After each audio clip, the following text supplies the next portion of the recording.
Welcome back. In this video, I am going to show you how you can take a project in Business Central and copy it to another project with all of the related details. So my name is Jenn Claridge. I'm the Vice President of the ERP practice here at Sabre, and I'm going to jump right in and show you how this is done. So here we have our Business Central. We're going to go ahead and click on Projects. And we'll open up a project here just to talk about what we've always been able to do. So copying a project task from and to has been there for such a long time. So we had the ability to create a new project.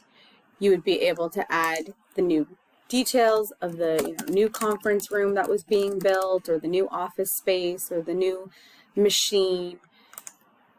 You'd be able to select the customer and then copy, like we said, either from an existing project that was already there,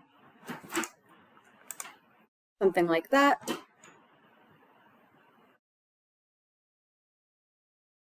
and then down below we would see that all this information came in. The challenge that you have with that is that I would still have to go back, look at the posting, look at the invoice and shipping, and make all of those changes. So in an engineer to order space, you're really doing engineer to order because everything that you make is custom and it's unique.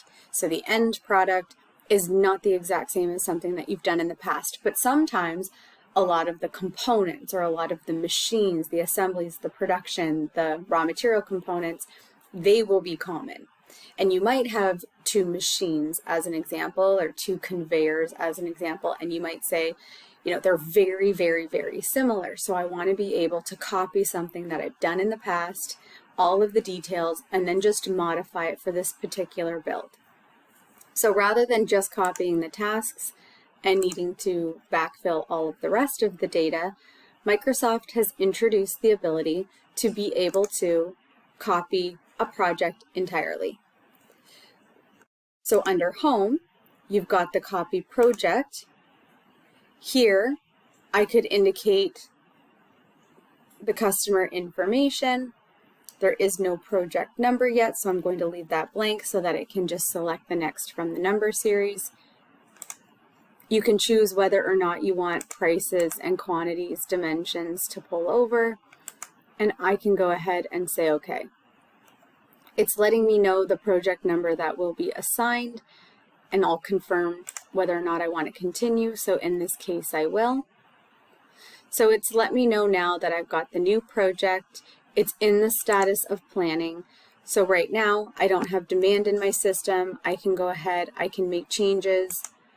So here, if I open this up, I could go into either the task area or into the planning lines to be able to make the change for that new build.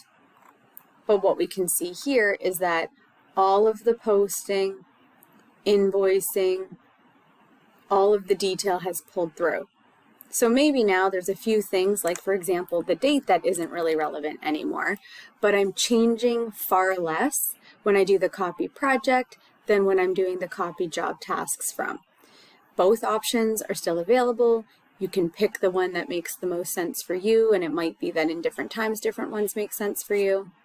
But being able to copy the entire project with all of the fast tabs, with all of the tasks, with all of the planning lines is something that I know a lot of my engineer to order customers have asked for throughout the years. So this has been a really great addition from Microsoft. Thank you for watching my video. If you like it, please hit the like button. Click here to follow our channel, and click here for more great videos.